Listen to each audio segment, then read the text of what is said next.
Capítulo 8. Las ingenieras del suelo. Imagine una mañana después de una lluvia suave. El aire todavía conserva humedad. Las hojas brillan. La tierra desprende ese aroma profundo que tantas personas asocian con la naturaleza. Camina por un sendero. Observa el huerto, quizás un prado, tal vez el borde de un bosque, y de pronto las ve. Pequeñas lombrices sobre la superficie, algunas desplazándose lentamente, otras regresando al suelo. La escena parece sencilla, tan común que pocas veces nos detenemos a pensar en ella. Sin embargo, esas criaturas discretas representan una de las fuerzas más importantes en la construcción de muchos suelos fértiles del planeta. Y lo más sorprendente es que durante millones de años realizaron ese trabajo sin recibir reconocimiento alguno. Mucho antes de que existieran los tractores, mucho antes de la fertilización industrial, mucho antes de la agricultura moderna. Las lombrices ya estaban modificando paisajes, moviendo materia, construyendo estructura, transformando ecosistemas. Quizás por eso algunos científicos las consideran ingenieras del suelo, porque no se limitan a vivir dentro de él, lo modifican activamente, lo reorganizan, lo transforman. Y cuando comprendemos la magnitud de ese trabajo, resulta difícil volver a verlas como simples gusanos. Pensemos por un momento en una ciudad. Una ciudad necesita calles, túneles, canales, espacios de circulación, infraestructura que permita el movimiento de personas, agua, aire y recursos. Sin esa infraestructura, la ciudad deja de funcionar eficientemente. Con el suelo ocurre algo parecido. La fertilidad no depende únicamente de nutrientes, depende también de la arquitectura física que permite que los procesos ocurran. Y aquí las lombrices desempeñan un papel extraordinario.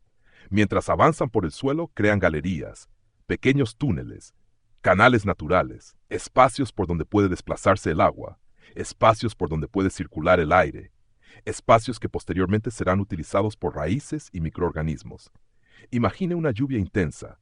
Miles de gotas golpean la superficie. El agua comienza a infiltrarse y encuentra una red de conductos construidos por generaciones de organismos. La infiltración mejora, la escorrentía disminuye.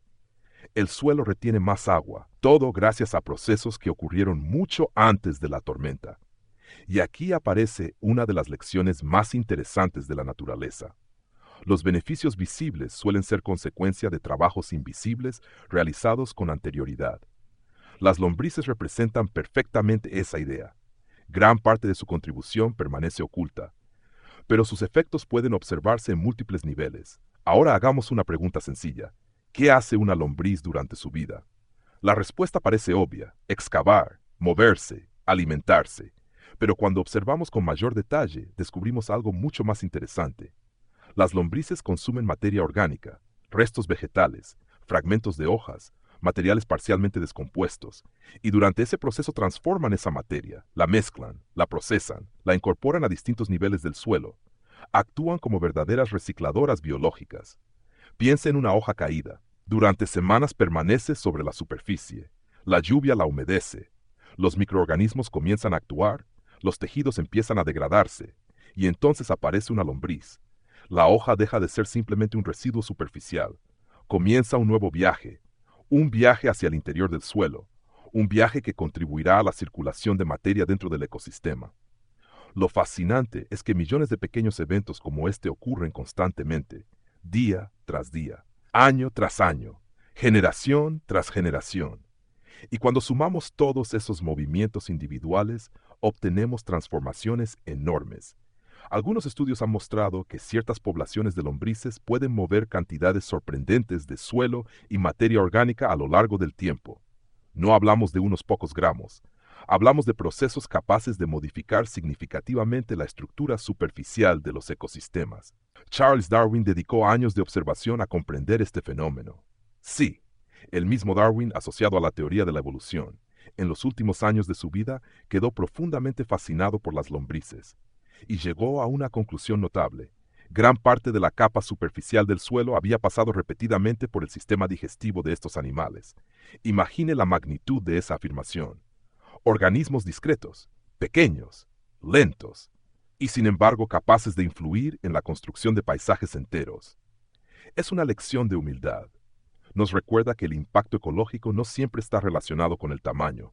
A veces las transformaciones más profundas son realizadas por actores aparentemente insignificantes. Ahora observemos otro aspecto importante.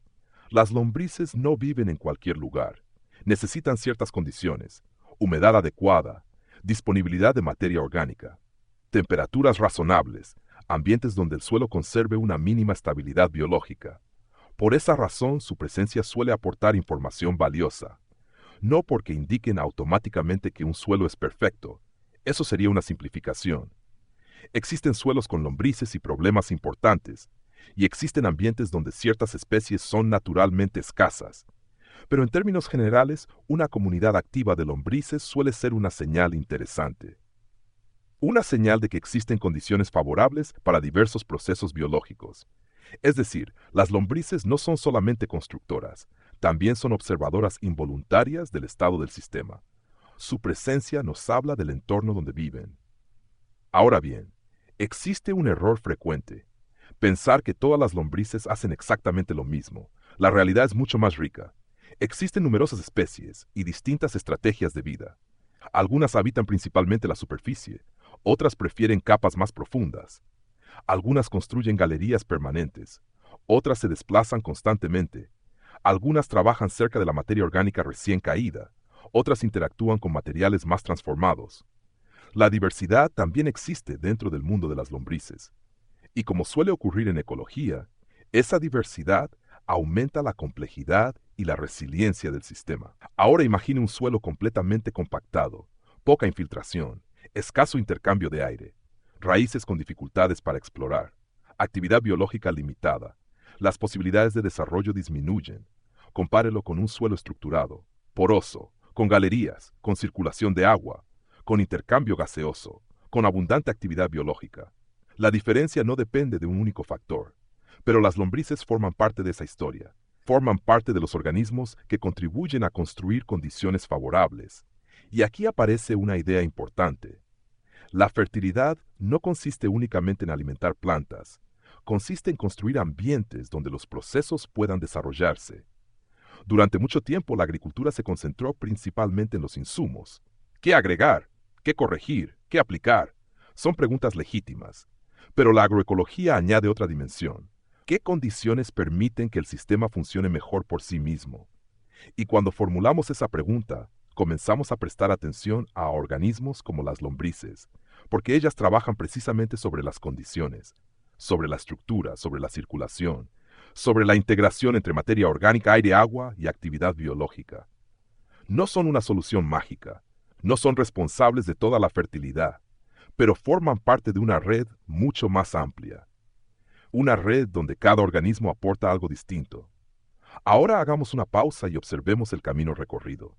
Comenzamos creyendo que el suelo era simplemente tierra, luego descubrimos bacterias, después hongos, más tarde protozoos, nematodos, colémbolos y otros habitantes invisibles, y ahora conocemos a las lombrices.